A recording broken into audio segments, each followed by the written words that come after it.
ต้มปลาคอใส่ไข่มดแดง เห็นอะไรวะเอาทอดเอาเฮิร์นทอดออกมันทอดได้ บายดีสง่าสิทธิพลคลิปนี้งมป่าจะได้กับพอบ้านดองมานี่พอบ้านดองอยู่นามางมป่ากินป่าในแคบซะเลยมานี่สง่าสิลงลุยคือกัน แต่ตอนนี้เบิ่งทางทีมงานลุยเบิ่งซะก่อนเขาเสียวเบิดบ่หรือบ่ไปเบิ่งกันเลยเอาโค้งมานี่งมป่ายามหนาวเฮ็ดแม่บ้านเมืองเพียงเฮ็ดเฮ็ดบ้านนี่มันจะหอยดูแท้ๆไว้รถสิมึงงมมาดอกงมสู่พี่น้องกินนี่แหละมันจะหอยเน่โอ้มันลงเลยเน่หอยเลิกเลยไม่ครบก็เลิกเมื่อยมันมีได้ตัวละแขนใหญ่นี่ให้เห็นอะไร กำจักตัวแล้วน้องโบกลับมันจะตุก2 ตัวแล้ว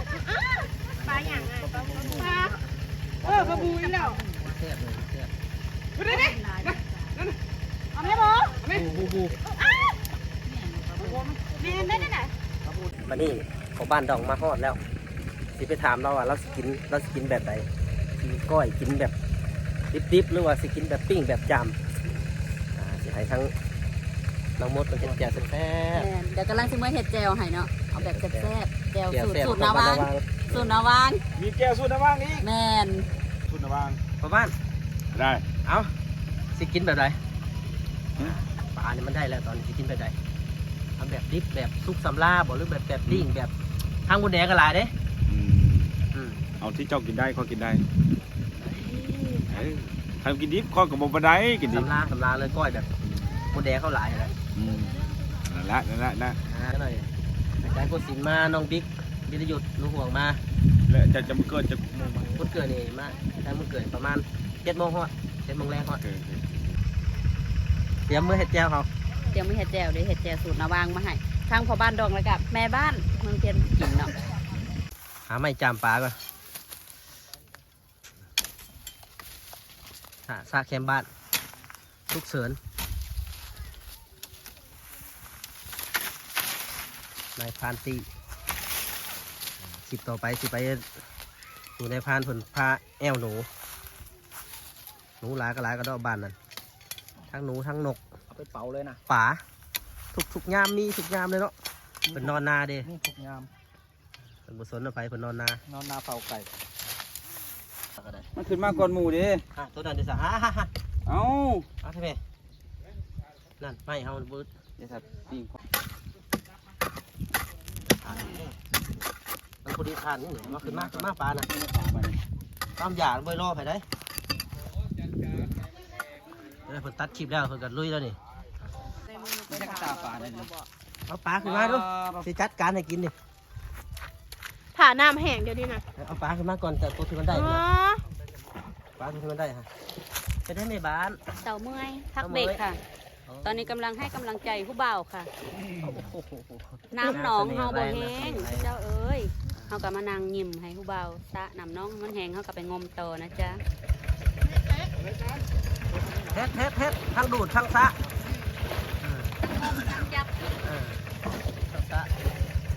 มาคมเลยเนาะปลาโคไล่เด้อนาวัง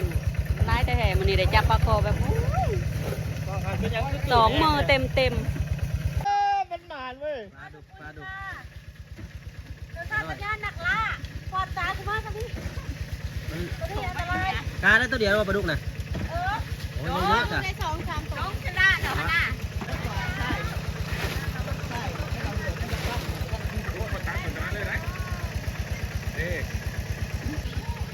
เบิดน้ำเบิดปลาบ่เลย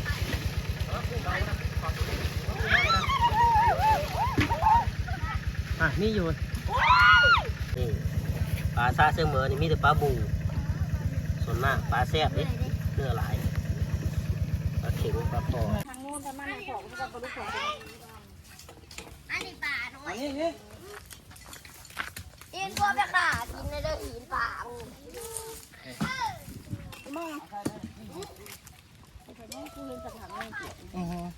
โอ้ เปลี่ยนแบบอยู่ นั่นเลย กดได้กรุ๊บได้ฮอดคมเลย ไปคกใครดีบ่คกกดจะมาเป็นคกในพันยังไง แบบสมหน้าแม่บ้านก็ เอาว่ามีระวังเลย ระวังทงระวังไปหันละระวังน้อยใจเย็น ตลกอีกตลก ลง เอาแม่ไปพันเด้อแม่ นานว่าขึ้นมาบอกกันยังอีกเข้า นี่ สิ นี่นี่นี่ปลานี่ปล่อยก็ได้นี่เพิ่น มันเป็นแนวมันประดุกนะมันประกอบไปเลย มือนี่ ปลานี่ปล่อยใช่ปล่อยคืนนี้ปล่อยน้อง โบกันปล่อยแล้ว4-3 นี่อันนี้ปล่อยมาไหม ปล่อยลูก โบคัดปล่อยเราไปดูได้ ปล่อยขันปล่อยนี่ตายได้นี่ ตายบ่ตายน้ำบ่แห้งเจ้ากันน้ำทางเชงมา นี่สุเจ้า เอาไว้ต้นตัว ปลา ใหญ่ คอน้าว่าง นี่ กะยังสมคำล่ำลืออยู่เลยเนาะ ตบปลาซะก่อนต้มปลาคอต้มปลาคอใส่ไข่มดแดง มาโน่นที่ใส่ให้ดอก เขาลืมแล้วเสียงเลยเขาลืมแล้ว เสียงบ่คำเขาว่ามึงจ่ายกุลบยาไปหาไปนี่มาเด้อจันไปหาพานสวัสดิ์ ถนนสู้กับโมแม่มาซะก่อน ยาว ขอสีมือคุณแม่ บอกว่าป้ามิวเกิดร้าย จำนี้เลยเขาจะกินปลาบูนี่ เอาโคตรน้ำ อ่ะปลาจากาโมเป็นจากานะ อุ้ยต้มปลาคอใส่ไข่มดแดง อ๋อต้มปลาคอใส่ไข่มดแดงนะบอก นานโอ้แสดงว่า หรือมองแค่นหมู เรื่องบ่เป็นแมงดาโอ้ยมันแข็งแข็งเพ่งกันจะเกิด ดาวลืมดิน ดาวลืมดิน อังบวงค่ะกินแบบบ้านๆเลยค่ะ ตอนนี้เหินลืมแก้ว ภาพนึงในพอบ้านเลยฮะภาพนึงใน ฮะ เด็กจางหน่อยหนึ่ง ร้องบุท่ายเลยผมเราอยู่แล้วบุเคยหวีผม ช่างมาขึ้นได้ แซ่บบ่ แซ่บ อีหยังจางก็เติมเอา จางหน่อยหนึ่ง ยังบ่ดาวลุ่มดิน อ๋อแซ่บคือว่าจางน้อยนึงค่ะ เพิ่นได้ซะ ถ้าจะว่าเพิ่นมึงแก้วโทรหากันคุณมึง อ๋อมันมีสองสูตรได้แก้วนี่นะกินก่อนเถอะอย่าเบาหลาย ความกินได้ในบ้านแล้วเจ้าเราบริกินได้ ดูดป่าคุณดูดป่า ใส่ปลาเด้อใส่ปลาเด้อ ที่ทางไหนเลย กองแซ่บก็ผมหมักได้ แซ่บเนาะพ่อบ้านเนาะ โอ้ยยิบแต่ตาก็บ่เสร็จ เถียงกันกินเหล้าเพราะเดี๋ยวนี้นะ มันแย่งกันกินป่ะ ทราบกันได้ก็ฮะ มึงคือสภาพ เมื่อหน่าเสียวพอบ้านดองมาล่าหนูอยู่บ้านแกงพูด มาลากับพี่เพเตอร์ว่ะ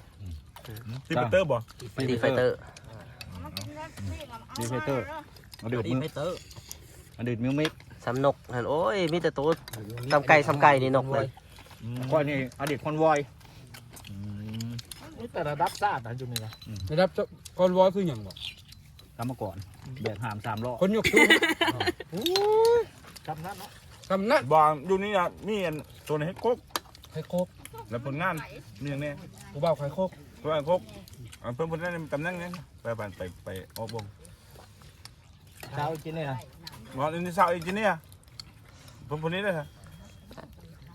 ของไหนเลยของไหน คุ ก็ ม ได้ อินเทอร์เน็ตบ่แม่น เอาแบบนี้เลยซะกลาง คอยบ่คุ้มกรรมกรตำแหน่งอยู่หนุ่มกุศินคอนว โอ้ อย ยน้องมิวเอาปลาคอใหญ่มาให้พอบ้านดอง ปลาคอจ้ะปลาคอ ๆครอบอาย เห็นได้ว่าเอาทอดเอาเฮิร์นทอด ว้าเอาปุ๊บ มันทอดได้ นั่งลงได้ไหมเฮ้ย โอ้ยมันไม่แม่น วางกินไหม ตำแหน่งงานเราพระเอกมาลำเลือก ลองเบิ่งผู้สาวคน แต่ละคนอยู่นี่นะถือว่าประวัตินะถือว่านั่นเบิดนะมีแต่เฮาคนเดียว ซกโซยเนาะ เฮาคนเดียวแบบว่า ดูดี คนหมูสุดเป็นทั้งห้องเลย ดูดีสุด พวก ข้า นี้ มี เลย เฟสหนูรู้มาเลย อันนี้แหละอาจารย์ อันนี้แหละ โอ้ยแล้วเสือกี่ไห่คือซ้ำกับเกิดอยู่ในห้องอัด น้ำมันนี่นะ ซ้ำกับเกิดอยู่ในห้องอัดเลยกี่ไห่คือนั่นเนาะห่าน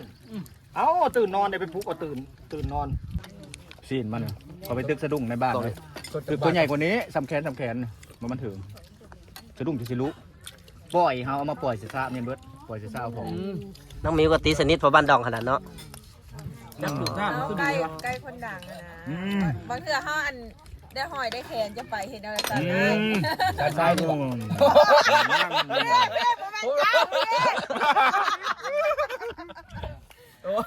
ได้แต่สากแล้วแล้วจันซานหั่นคกเราขายหมดแล้ว ซ้ายกับซ้ายบ่อยากได้เลยล่ะ โอ้มาเบิ่งดู ได้บ่ได้แล้วค่อยบ่เอาได้ค่อย เรื่องนั้นเบิ่งดู เบิ่งเนาะใจ มากับครบ บอกใครครบ ตอนนี้ก็ขึ้นมาถนองเนาะ เขาป่า บ่าวกุศินมาฮอดแล้ว บ่ใจโก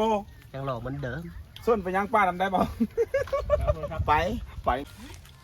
ที่ตามบ่ห้าตั้งแต่แรกตามนั่งคนละส่งไปแสดงอยู่อัลสฟอนคอยซื้อปีเขาเบิ่งบ่พลาดเด้ ไป ซื้อปีเขาเบิ่งตั้งแต่ห่างเคิงเปิดพี่ละ อ่า เขาเบิ่งยาวขนาดนั้นในทรงนั้นคือว่าทรงนั้นนี่เจ้ามาแห้งนี่หรอบุกนี่เกินว่าศิลปินบุกเบิร์กะแม่นนุ่มโกสินทร์แล้วต่อมาลุ้นหลานก็เป็นต่อยนิพนธ์แต่ว่าทรงนั้นเขาเจ้าห้อยไปนำเด้เจ้าเอาไปนำนั่นบ่อยเขาดังก็จะเอาไปนำอันนั้นรุ่นที่สองแต่พอรุ่นที่สามนี่รุ่นที่สามนี้แล้วก็เสียงเหมอ เสมอ แต่ว่าทรงนั้นก็ดังอยู่ปี 2011 สง่า 12 เสียงเหมอสง่าเสียงเหมอ ดังในทรงนั้น แต่ว่าบอดี้แบบบอดี้ปานนี้นะอยู่ในใจของวิทักษ์เป็นเพลงคือซุ่มคอยนี่นะก็ถือว่าเป็นอะไรอาจารย์ทรงนี้อยู่ดีสบายเนาะ อยู่นี่สบาย ทำงานปกติ ทำงานปกติ ไป มาเราขาว นุ่งกุศินยังดำเนินการต่อ เงินการต่อตลอด โอ้ถือว่าแสดงในกำแพงนคร ก่อน เดี๋ยวนี้ก็ยังมีงานอยู่ นั่งมีตลอด โอ้หักมื้อนี้ก็คือวันละมาบัดเกิด ก็กินบ่ได้ จนเพิ่งมาเท่านึงบ่เลยจังได๋ ก็บอกแล้วก็มาเรื่อยอันนี้มาเรื่อยเลย มาเลย มา เนาะ เรื่อยมาเรื่อย ในสุดตั้งแต่เจ้าตั้งวงมานี้ได้จักปีแล้ว เอาแต่ปี1994 94เจ้าอันน่ะ 94 94ตั้งวงเนาะ วันที่13เดือน2 อ๋อในทรงนั้น ในช่วงนั้นตั้งทำอีก เออ ก็ออกงานดอกอยู่บ้านเกามานี อ๋อ เกามานีใกล้ ในทรงนั้น ในช่วงนั้น และคนที่มีชื่อเสียงก่อนหมู่เลยมันในสามไอ้น้องนูโฮงนี่มีจันทร์บุญเกิดมันบ่หรือว่าเจ้าก่อน ใหญ่ ไผก่อนไผหลัง ก็ค่อยไปก่อนค่อยมาค่อยไปก่อนอีกต้นปีแล้ว อ๋อ เกิดอยู่ฉลาดพระโชคนี่ เชลาพาโซกสุดนั้นทรงนั้นน่ะเพลงเพิ่นคือคนอกหัก คนอกหักใน แล้ว เรื่ ก็ องอะไร นี่ยังแหละ อัน สองข้อที่ฟังใจ สองคอน ที่ตามผลงานในทรงนั้น22ได้ทรงสมัยก่อนเลยเอาก็ดูเวียงวุฒิ อยู่เวียงพ้น นะ อ๋อ